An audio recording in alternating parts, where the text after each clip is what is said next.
That, I just want to welcome everybody to the second official Africa Fire Mission virtual training. We're so excited that you are all here and able to participate with us again.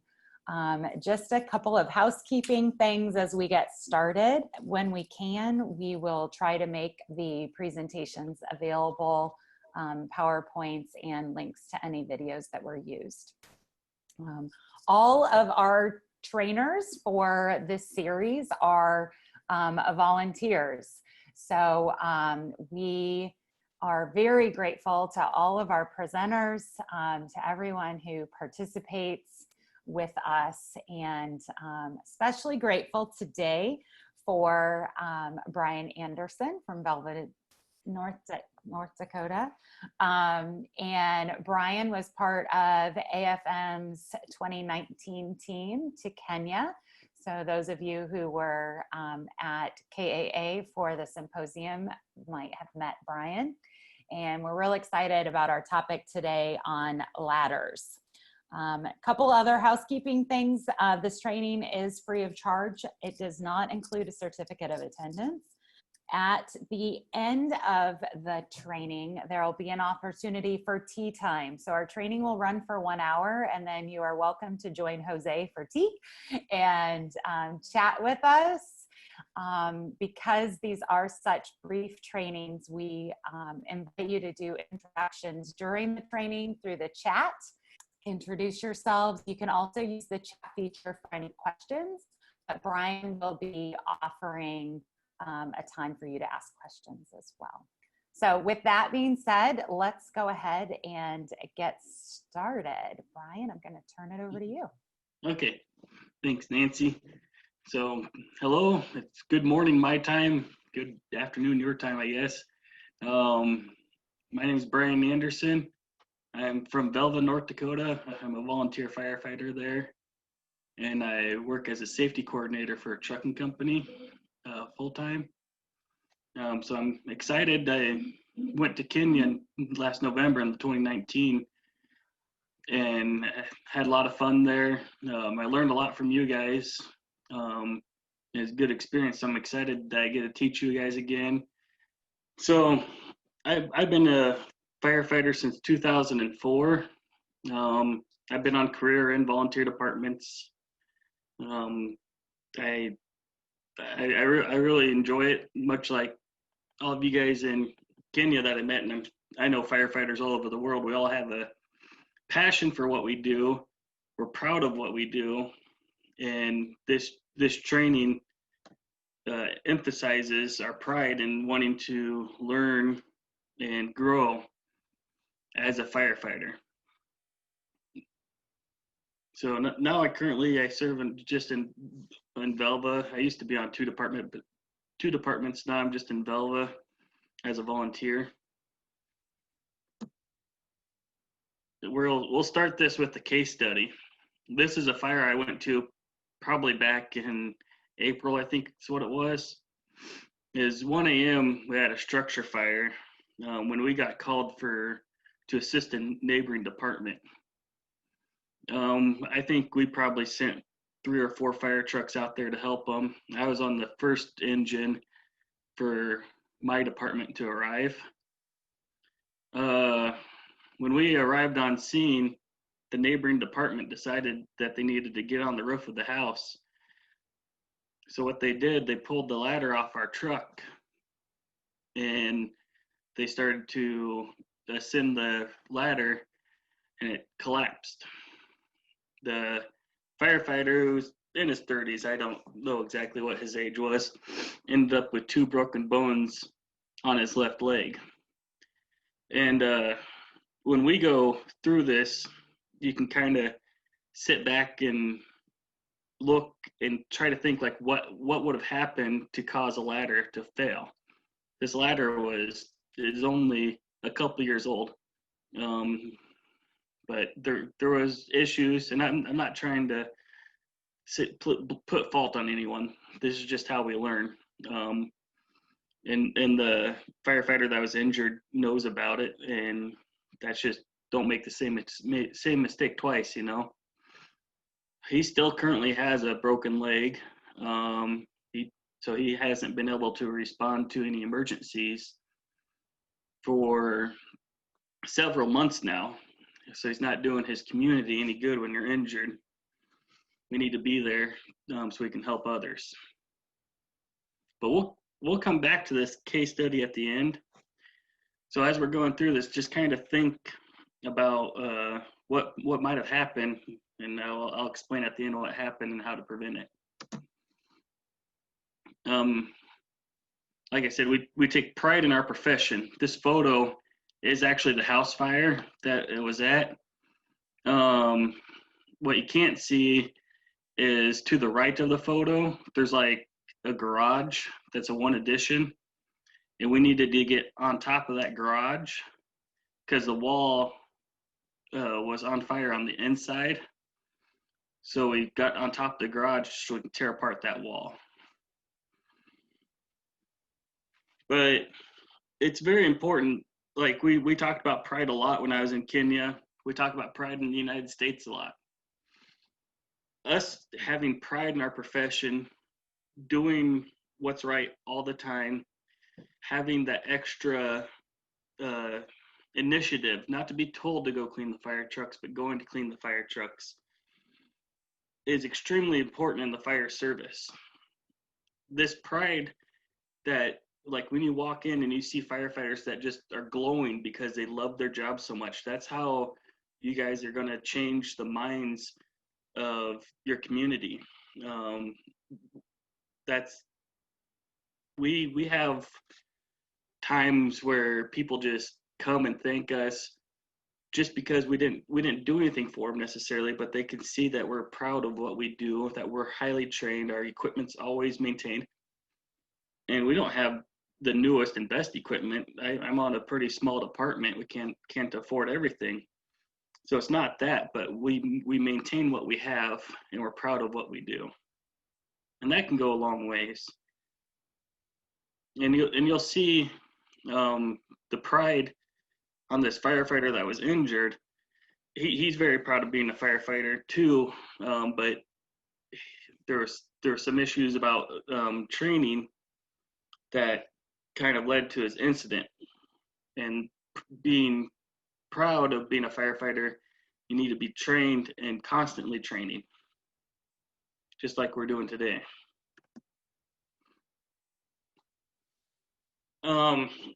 You don't have to answer this, but how many people are part of the Africa Fire Service Facebook group?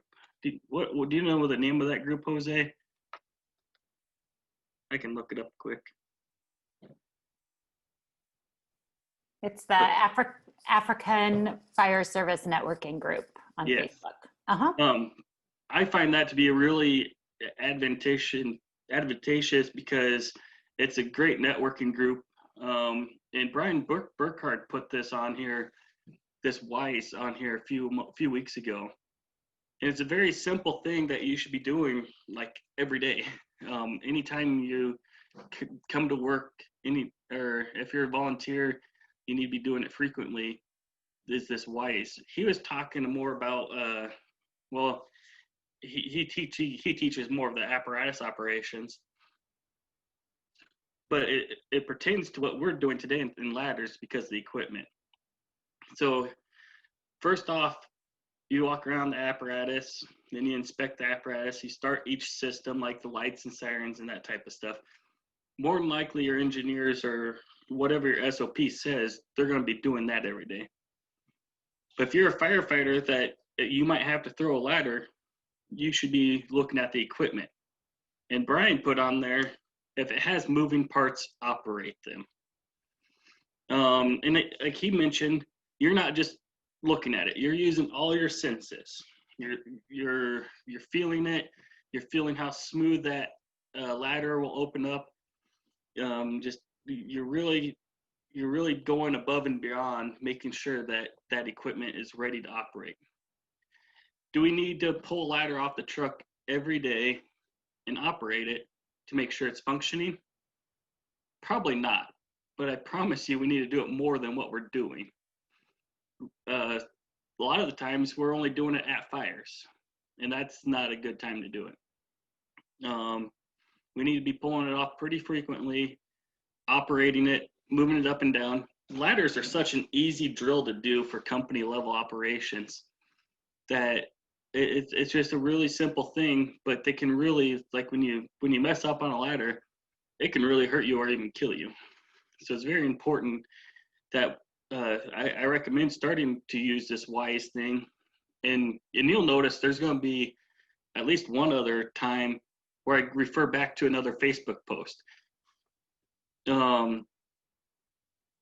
It's because we should be working to like improve and build off what we already know. So I don't think Brian's on here, but thanks Brian if he is. And yeah, just get those ladders out, operate them pretty frequently, a lot more than what we're all doing now. The ladders we're going to talk about today is an extension ladder, a roof ladder, an attic ladder, but there's many other types of ladders. There's like Pompeii ladders, and some can be wood, some can be aluminum. You can have multiple flies. There can be like A-frame ladders and combination ladders. We're just going to stick with those three. From my experiences, those are the three most common. I didn't remember what you guys had in Kenya, honestly. I don't know if someone can throw up in the group chat what's kind of common in Kenya, and we could talk about those ladders in particular. But these are the three that are probably the most common in the United States. They're carried on every fire engine and every ladder truck.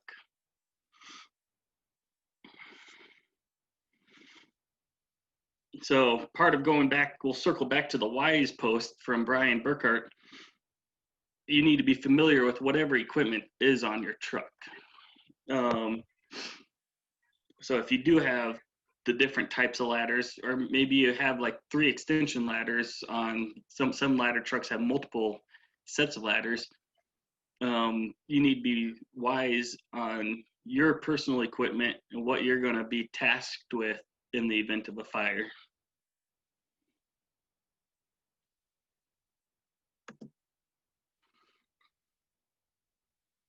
So we'll talk about the parts of a ladder now.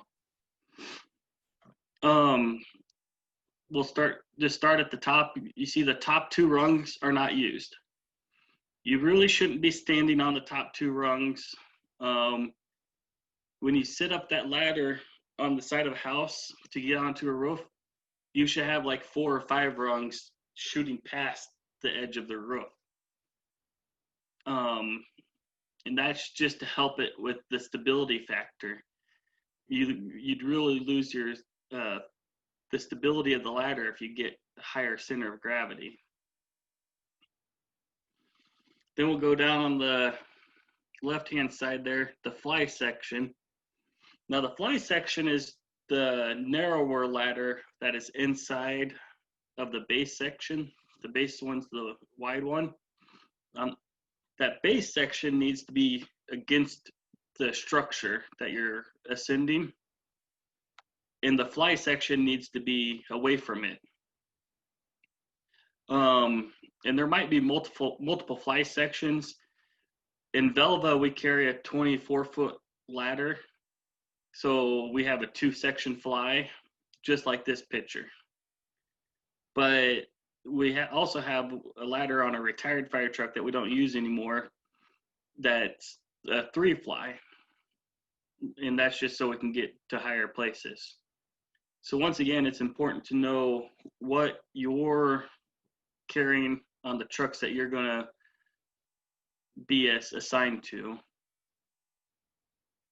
Then we go farther down, you can see that the rung is connected to the fly section, and well, I guess they're connected to the rails on both the fly and the base section.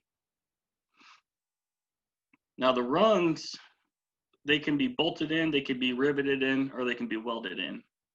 And that's kind of a weak point. When you get crawling up and down there a lot, when you start bringing patients up and down, or even just the vibrations of it sitting in the fire truck where the rung connects to the slides, or the side section, is a weak point of the ladder. And so we want to be checking that. We'll go over inspections in a little bit, but we want to be checking that like monthly at least. You glance at it every fire. Every time you pull a ladder out before you put it away, you want to make sure it's still okay. But you want to do the in-depth inspection monthly at least. So underneath the rungs in this picture, you can see that there's rung locks. So what happens with these rung locks, when you pull up the halyard, which is the rope, those locks will come out of the way and allow you to raise the fly section. And then when you bring the halyard down, or the fly sections down, it will lock into place on that rung. And that's how that ladder stays extended. It's very important that these rung locks are in position when you're ascending. What happens is sometimes if you ascend the ladder, you lay it against the structure. If those rung locks are not into place, just the friction will keep the ladder in place so that it won't slide together. But when you go up there, when you're crawling that ladder and you're bouncing, because ladders are kind of shaky when you're crawling up it, those rung locks will slip, that friction will give way, and then that ladder will collapse on you as you're climbing. So we don't want to do that. It's also important to tie that halyard off before you climb that ladder. It kind of helps prevent that. That's kind of the theory behind it, but it's still, that's like the last resort. It might not work. But also by tying it off, you're going to prevent tripping hazards. Then at the very bottom, you got anti-slip safety feet. Usually on those feet, one side is like a rubber mat, and that works really good when you're inside buildings or if you have concrete or something. It gives it a lot of friction so it won't slip away. If you have to place a ladder when you're in dirt or gravel, you can flip those feet up, and they usually have like teeth on them, and those teeth will kind of grip into the dirt or the gravel and help you from sliding there.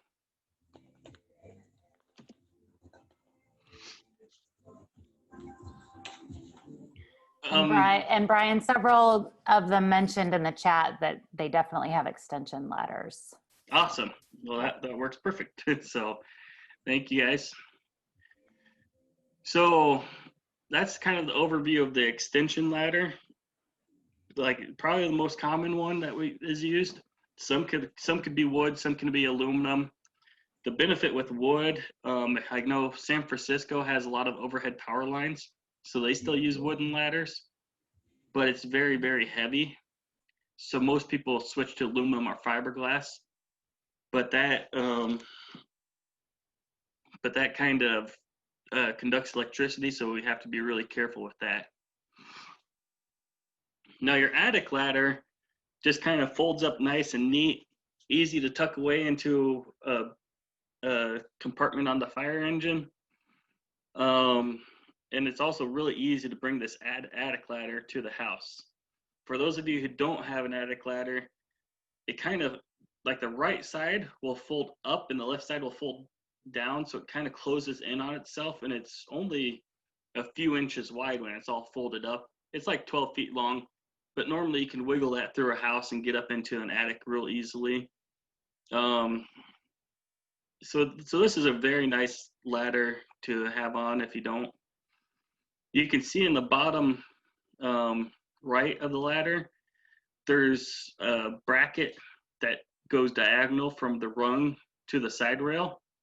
That bracket is what locks it into place, so it doesn't fold up on you whenever you're climbing it. So we have to make sure that bracket is locked into place. Then it has the same rubber matted feet there. You can kind of see the teeth a little bit better on this one on the feet. So you can either use the rubber or the teeth depending if you're on dirt or on concrete or on a vinyl floor or something in the house. We'll go back to or like I said, we're going to talk about inspections a little bit later here. But this ladder has lots of moving joints. So we want to be sure that this is kept free of debris and spray some lubricant in there every now and then to help all those joints move.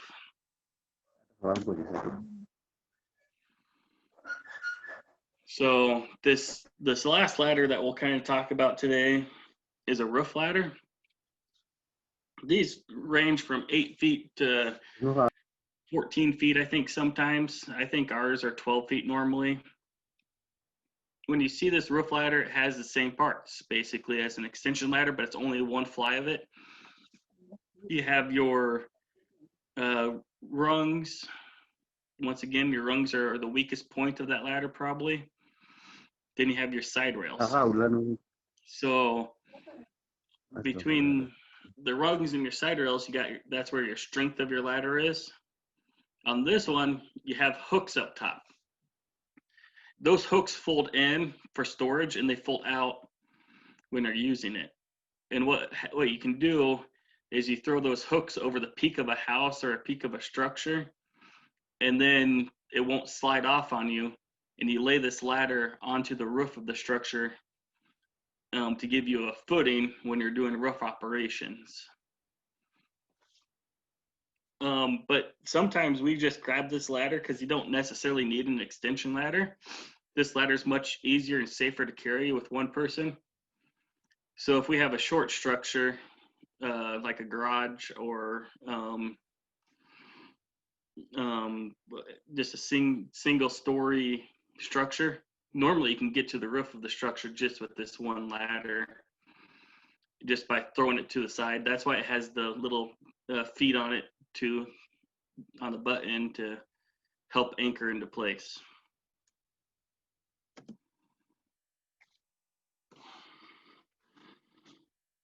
So the hazards for using a ladder. You could have falls, back injury, head injuries, and cuts. You can also have electrocutions. There's just MOI for, I don't know if everyone has EMS experience, but MOI is mechanism of injury. Basically, how can something hurt you? A ladder can hurt you in a lot of different ways. So by taking this class, you're going back to the pride. By taking this class, you're wanting to improve your knowledge to prevent these injuries. And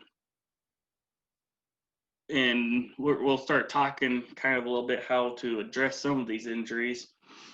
But following from the ladder, like I said, we'll talk about how to secure the ladder to the buildings or heal the ladder. Back injuries, we're going to talk about how to carry it properly. Head injuries, if you're working a fire scene, you should have your helmet on, because where a lot of these head injuries happen are the firefighters on the ground, and the firefighters that are working the rooftop drop something, even like a rock falls from their shoe or their boot as they're climbing the ladder, you know. The cuts can be mitigated by using the proper turnout gear, your structural firefighter gear, to help prevent the cuts on yourself. So when I guess I kind of intended this just to give you an overview. You should go back to your own departments and look at what you have. You should go back and look at what structures they have in your response district, and you guys should do further training on this. I can't train you in 1 hour how to do everything on a ladder and you just be good at it. So when you go back to your fire brigades and you do your training, what you need to do is evaluate the hazard. What is the risk of using this ladder on this building? And then how are you going to mitigate it? Sometimes there's other options. Sometimes you could go through a window instead of having to use a ladder. Or sometimes you just try to mitigate the risk as far down as possible. So there's will always be a chance of injury, but you've tried to take all the chances of injuries out. So that's the type of stuff you need to be doing when you're doing your drives around your communities, when you're pre-planning fires in certain areas, and stuff like that.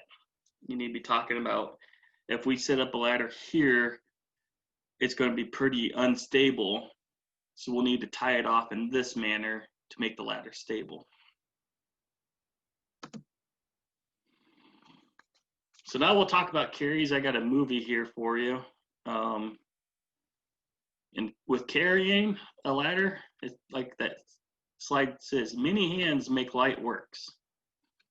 And sometimes you don't have an option to have a lot of firefighters help you carry a ladder, but you should always use as many as you got available.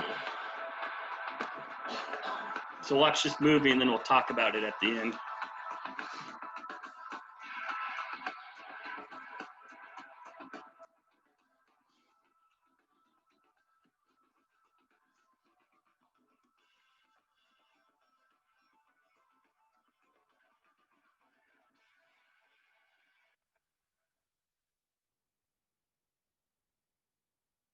This video will demonstrate the process to perform a one firefighter ladder carry from an engine company and consists of 5 steps. After safely exiting the apparatus, you'll perform the first step to unlock the ladder locks.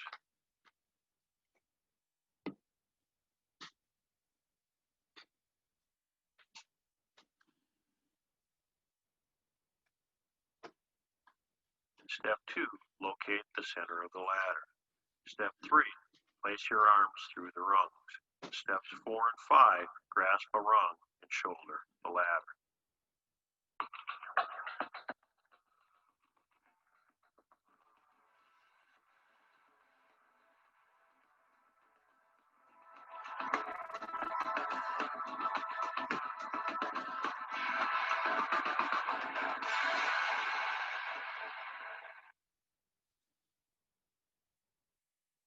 This video will demonstrate the process to perform a 2 firefighter shoulder carry from an engine company and consists of 4 steps.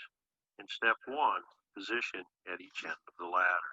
For step 2, place an arm through the rungs. In steps 3 and 4, grasp a rung and shoulder the ladder.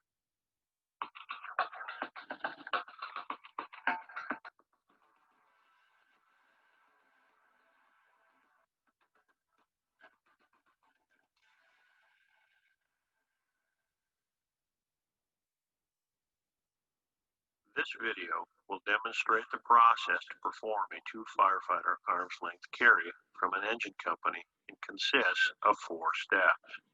In step 1, position at each end of the ladder. Step 2, grasp 2 rungs and remove the ladder. In step 3, grasp the top beam. For step 4, lower the ladder to arm's length.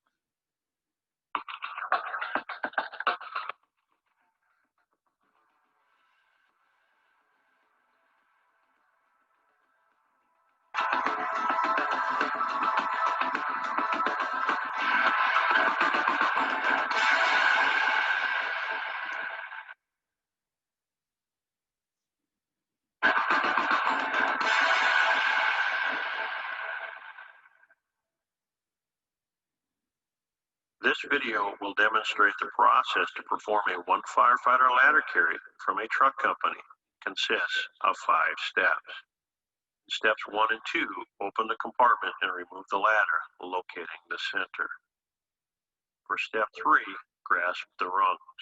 In steps 4 and 5, place your arms through the rungs while shouldering the ladder.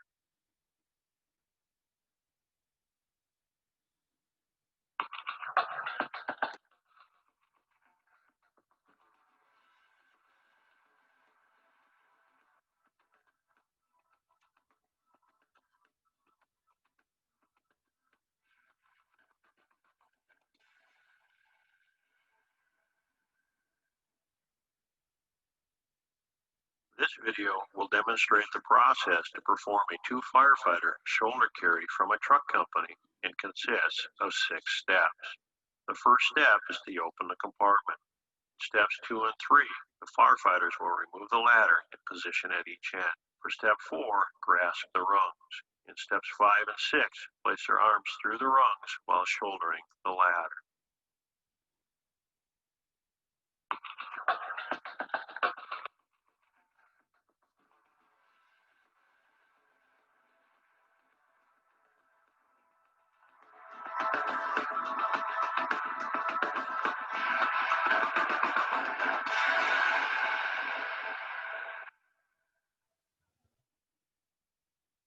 This video will demonstrate the process to perform a 3 firefighter flat shoulder carry from a truck company and consists of 5 steps. In steps 1 and 2, firefighter 1 will open the compartment and remove the ladder. Step 3, firefighter 2 and 3 will position on opposite sides located at the middle and tip. In steps 4 and 5, grasp the rungs while shouldering the ladder.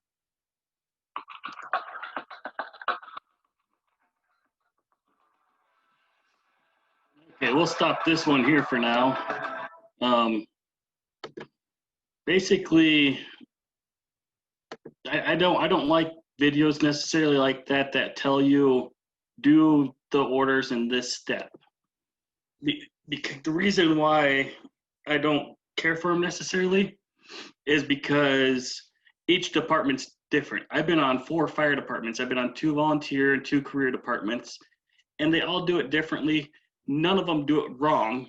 So what it's like, that video is designed just to give you an idea on how to do it, but it's really up to you to go back to your departments and train on how to do it.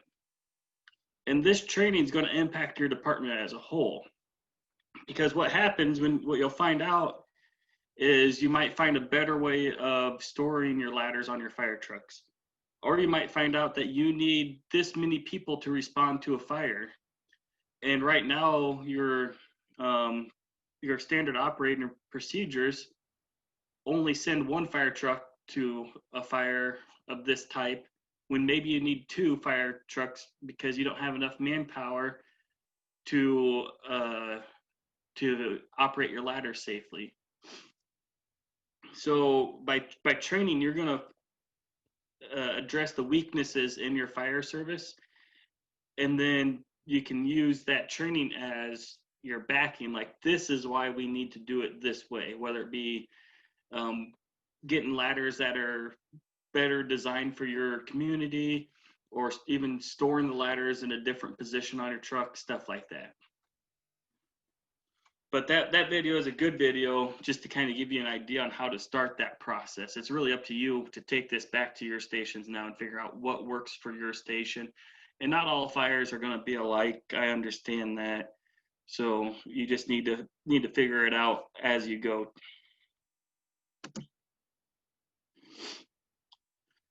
So when placing a ladder, this is a very important step. There's lots of overhead power lines. You guys are well aware of that. When we were in Nairobi, we saw it all over the place. Here in the United States, they're starting to bury the power lines, especially in newer neighborhoods and newer cities. But when you get to older parts of communities, there's still a lot of overhead power lines. If you touch one of those lines, you're going to get electrocuted. That's all there is to it, and it's not going to feel good. So placing a ladder depends on your mission, though. If your mission is rescue, you place the ladder one way. If your mission is firefighting operations, you place the ladder a different way. If your mission is to get on a roof, you place the ladder a different way. It's one of those things, it's kind of short on times. So this is one of those things you need to follow up on your training, do some research. But in a nutshell, if you're going to do a window rescue, you place that ladder right under the window seal. And I have a video a little bit later on that will show you how to do a window rescue. And I also have a video if you're doing operations off a ladder to do work at a fire, you place that window to either the left or the right side of the fire or of the window. Um, Basically, whatever way the smoke is not blowing, put it on the other side because you don't want to eat the smoke the whole time you're working on a ladder. So that's very very basic. And then if you're going to go onto a roof with a ladder, you should have like 4 or 5 rungs past the eaves of that roof, and then you can operate it safely on getting onto that roof. But your ladder triangles are very strong geometrical shape. When we do rescue operations like cutting into grain bins, because I live in the middle of nowhere, USA, we have a lot of farmers. If a farmer gets stuck in a grain bin, we cut a triangle into the grain bin. And that triangle is so strong, it keeps the structure of that building intact. And that's how we get the farmers out of those grain bins and grain elevators.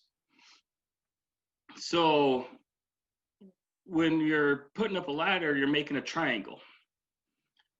You have the ground as one side, the ladder as one side, and the structure as another side. So you want to make sure that all the angles of that triangle are strong. Where you put your ladder needs to be a strong foundation. If you go up a few steps on the ladder, a few rungs on the ladder, and you find out that it's weak, then you just need to reposition your ladder. Go back down and reposition it. Where you put it onto the structure is also important, because sometimes, if a building's on fire, the eaves are going to be getting weak. Basically, any part of the building, I guess, could be getting weak. So we need to be sure that when you're putting it, where you're putting it on the building still has some structural integrity left. Watch for windows and doors.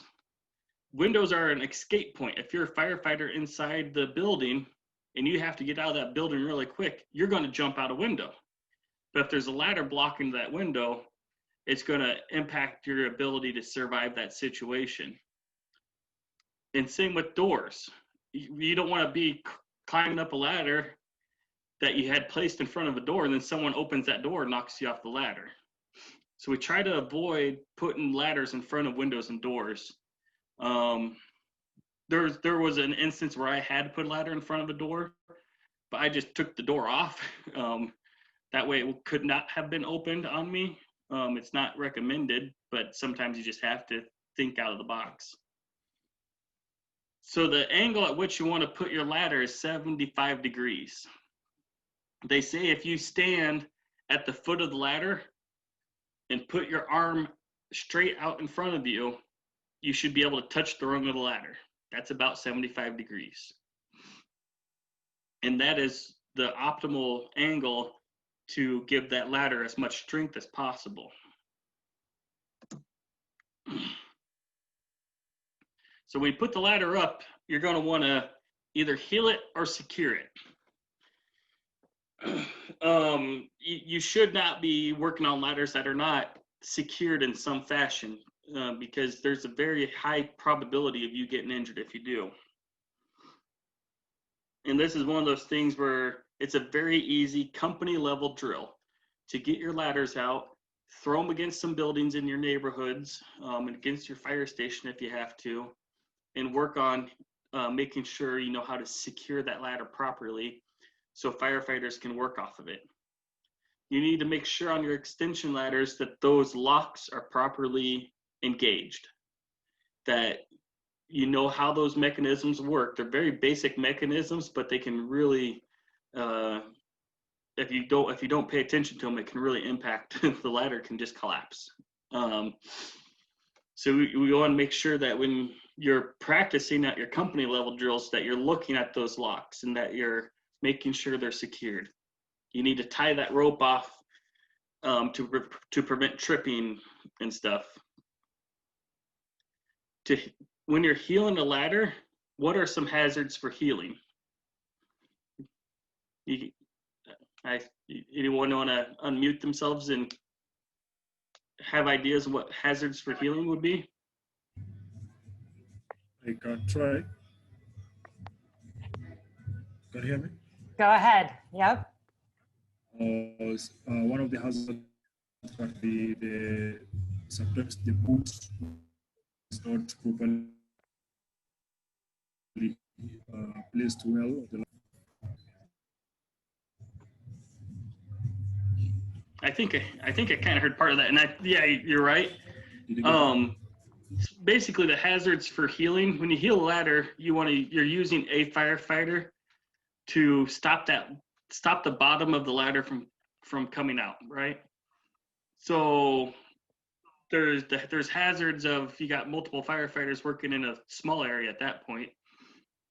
When one firefighter is crawling up the ladder, if he has dirt or debris on his shoes, or even if he drops a tool out of his pocket, that could hit the head of the bottom firefighter. And then there's always cut and laceration hazards on fire scenes anywhere you go. So we're going to mitigate those hazards by wearing all our protective equipment, including our helmets. And then also we're going to make sure that we're communicating well with the firefighters going up and down that ladder. Because you might be on the roof of a building going to go down the ladder and just assume that a guy is still there holding your ladder for you. He might have gone and done a different task or something, and your ladder is no longer secure. So before you start your movement up or down the ladder, you should be making sure that your ladder is secured either by someone holding it, or you can take some webbing or a rope and tie that ladder to the building itself. But like I said, this is a really good way to get to know your community. When you go out in your communities, you can look around your communities, and you can ask a business owner if you could put a ladder up against their building just to see how it worked. Even today, Craig Duck posted on the Africa Fire Service Networking and Development Group about this. I even saved a photo here. It's on my phone, not on my computer, but it says, getting out in the community is critical for fire brigades. For drill time today, why not go out and look at some of your buildings? Check out the building construction. Where are you going to place the hose lines? What hazards are stored there? Are you going to have forcible entry issues? And he goes on and talks about when he was at a hotel in Africa, they had bars over the windows. How are you going to remove those bars from a ladder? Has anyone ever practiced that? That is something I don't run into. We don't have bars in the windows in North Dakota, so I wouldn't know how to do that. So if you're a Nairobi City firefighter, you're going to be running into that because it's all over Nairobi. It's probably all over a lot of Africa. So have you practiced how to do that? Have you talked through your companies on how to do that? So once again, that Africa Fire Service Networking Group on Facebook, it's a really good idea to follow that and kind of give you those ideas on how to drill and what you can do with your companies. Because like I said, that's a hazard I wouldn't have thought about. But if you're driving around in your communities, you might just be used to it and you don't really think about it. But it's something just to kind of drive around and be like, oh yeah, what if? So, it's just like when you're driving the fire engines and you're like, what if a hydrant's blocked? What do you do there? If a car's parked on top of a hydrant or something. So climbing the ladder is a very dangerous movement in the fire service on the fire grounds, because the ladders are very hastily set up. Hopefully your ladder's perfectly maintained and like you've done your training so you know how to do it. But when you're climbing your ladder, you have to make sure that ladder has a really good foot and the structure it's against is really adequate. I've said it multiple times now because it's so important, right? And then when you're climbing, it's very important to practice how you climb the ladder, because we get really excited when we're at fires, and I do too. And obviously I'm a little bit bigger of a boy. So when I climb those ladders fast, I really get that ladder bouncing. And that's what we can't have. So we need to be practicing getting those ladders out. Like I said, it's really easy to throw a ladder against your fire station and climb up a ladder. Practice how you're going to be climbing that ladder in a smooth and a rhythmic way so it doesn't bounce, so that ladder doesn't rock or anything like that. If you can do it, if you can climb a ladder safely by yourself, it's going to make it a much safer task if you have to rescue someone. Because when you throw a second person on this ladder, when you rescue someone, they're either unconscious or they're panicked and scared. Either way, it's going to be a very difficult task. So we need to be experts at this by ourselves. The next couple slides or videos, I'll try to speed through it because we're kind of running out of time. This first video is leg locks. It's a really good video because it doesn't show you the traditional leg lock. It shows you how to think outside the box and get a little bit bigger here.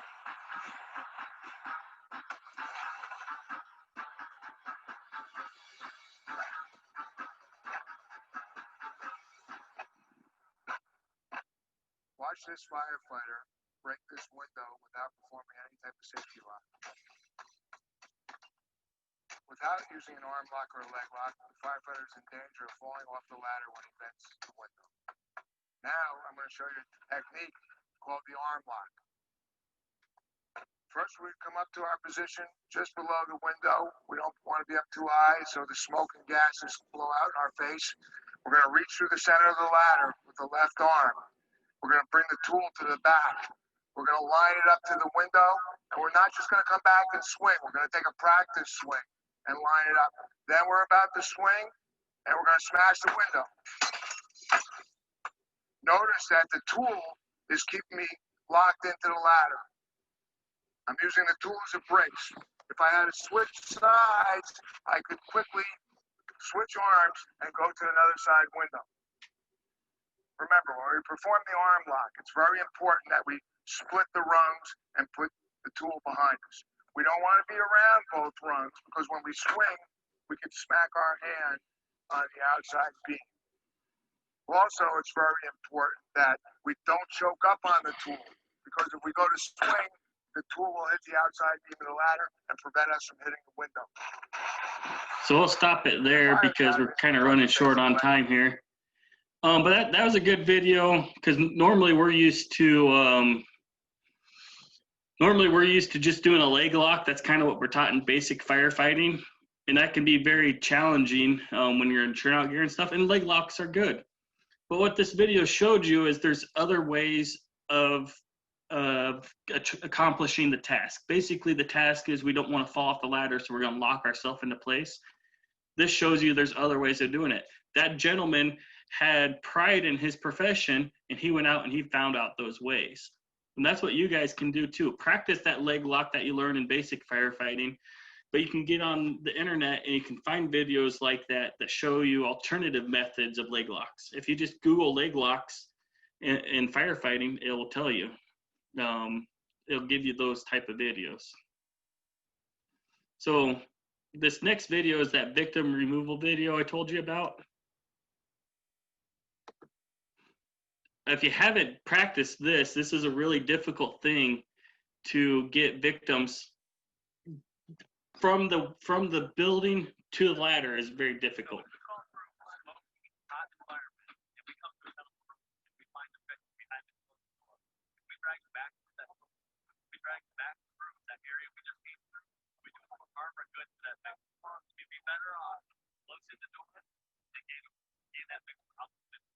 So here we're going to show a one-person window lift to one person on the ladder.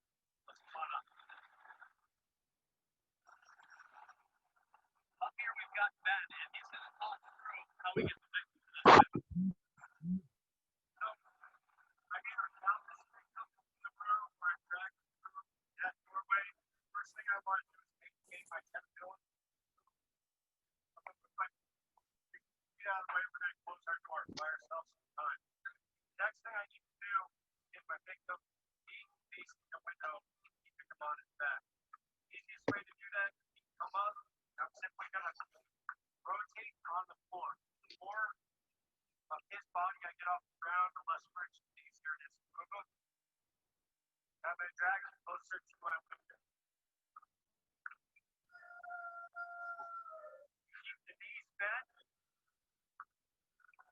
flat to the floor, toes to the wall.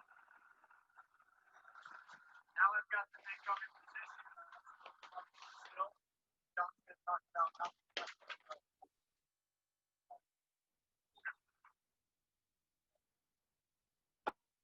there's two operations simultaneously going on here. The rescue being made inside, hopefully radio transmission got made to the exterior crews to get ladders to the building. So the building gets ladders, the firefighter makes his way up to the window. He doesn't need to focus on what's going on inside. He needs to start cracking the window from the rescue. So renting the window, start up high, take the glass, take your lower glass. You have a SAF left, vector the SAF, weaken the endpoints, and then attack the endpoints. Clear the SAF. We want to make sure that all window treatments, vertical blinds, horizontal blinds, curtains, anything like that is out of the way. Okay? Next thing we're going to focus on is the glass. We want to make sure we're not giving any lacerations to the victim. Okay? So one way we can do that is smashing and chipping the glasses into small pieces and breaking still, and that's going to clear any glass.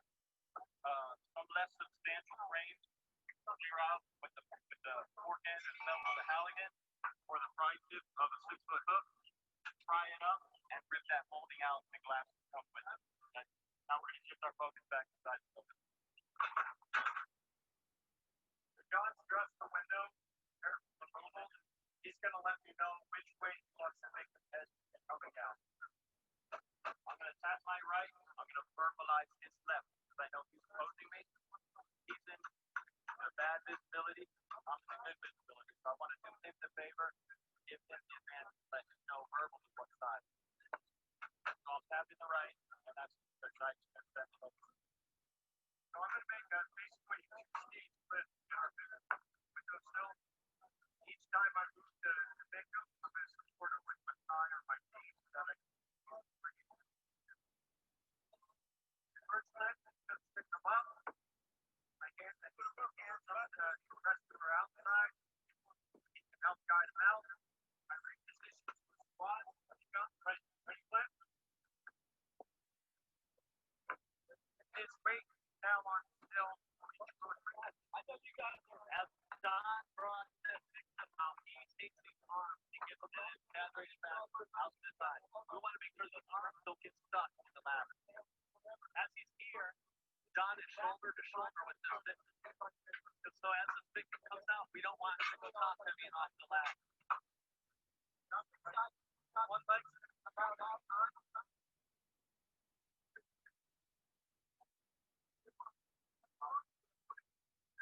Don is going to grab just above the leg and wait him out. Capturing his arm in between both legs.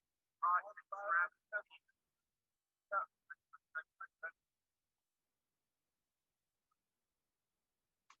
And there he has his victim on the ladder. So once again, we'll stop that there.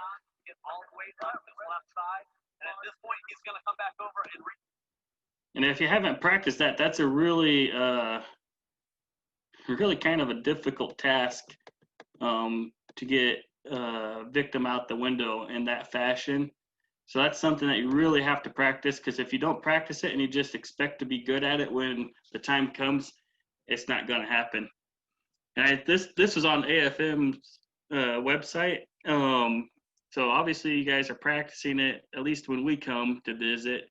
But it's something that you guys can practice at your own fire station. Just the kind of final things here is inspections. You should inspect the ladder after each use. Anytime that ladder is pulled out of the truck, before you put it back in, it needs some sort of quick inspection. There's heat sensors on it. Make sure it didn't get hot, because if those heat sensors go off, they turn black instead of red. Normally they're red and they turn black. Check the rungs. Like I said, that's going to be one of your weak points on a ladder. Monthly, you guys should be pulling off, doing a more thorough check, get it really clean. On all these slides, you'll notice the manufacturers have recommendations on how to do these inspections. You should look up those recommendations. Normally, you can find it online. If you just Google the type of ladder you have, eventually you can find what's recommended for maintenance. but there's going to be daily, monthly, and weekly checks on it, or daily, monthly, and yearly checks probably on it. The yearly check will have like a load test to make sure that it can still hold 1,000 pounds, I think is what the fire service is supposed to do on ladders. But basically, every time you check it, you're going to just add more. I know we really glanced over the inspection part, and that's not good because inspections are what's going to save you out in the field. You gotta know as well as all your equipment. You gotta know that it's working and ready to go before it's time to go. So, just a couple things to think about. What are things you can put in your standard operating guidelines and procedures? And I already mentioned that. If you know that you have a jurisdiction that has a lot of high-rise buildings, it's going to take you 5 firefighters to set up ladders. Maybe if there's a call in that neighborhood, you automatically send 2 fire trucks or something. But you only find that out if you're out in the field training. And so we'll work on those policies and procedures and guidelines, and talk. You know, when you get together at these training events, you can talk about, hey, we came out with this SOG, share your guidelines and share your procedures. It's only going to help each other. And we all want to keep each other safe. And that's what these policies and procedures do. Share your experiences, basically. I don't know what button I hit there.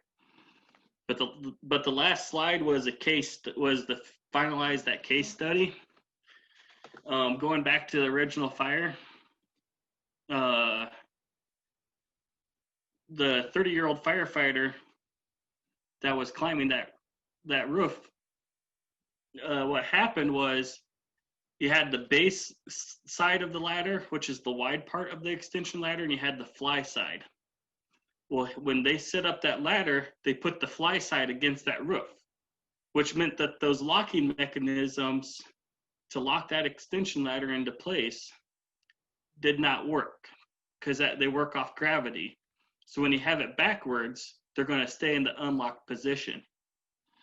And it's one of those things when you go down to training, you need to be training on how to do that, because in the heat of the moment, like we had that night, it failed him, is what it comes down to. And he ended up with a pretty significant injury for something that was so simple. If he would have had the ladder just turned around the proper way, it would not have been an issue. So it's just a really easy fix, but unfortunately it didn't happen. So that kind of wraps up my presentation here. Awesome. Thank you, Brian. Yeah. So I'm sure that there's questions. We will have some time for some questions during tea time. Just to handle a little bit of business before we go into that, I just want to thank everybody for attending. I did post a link for the evaluation of today's training in the chat, and also a couple of the videos. I'll work on getting the 3rd video posted, a link to that posted as well. We'll also have those links on our website for you to reference in the future. But as Brian said, doing searches for those and finding videos that are applicable for you and the work that you're doing and making adaptations is a really important part. I want to thank everybody for attending, and I'm going to pass things over to Jose, but feel free. Brian, I'm not sure if you can stay on for a few minutes, but I'm sure I can hang out for a while. Awesome. Awesome. All right, Jose, I'm going to pass it off to you. You're good. Thank you so much, Brian Andersen. I'm always happy to hear what you always have to teach us, especially as African firefighters. We crave for your knowledge, and thank you for your time And we're always happy to have you take us through different lessons. With me also, I have Ann Karanja. We work with her in the same department. She loves one phrase of saying, "Don't throw stones to firefighters." We are a chair. We reach out to the community and teach them about fire safety and all. So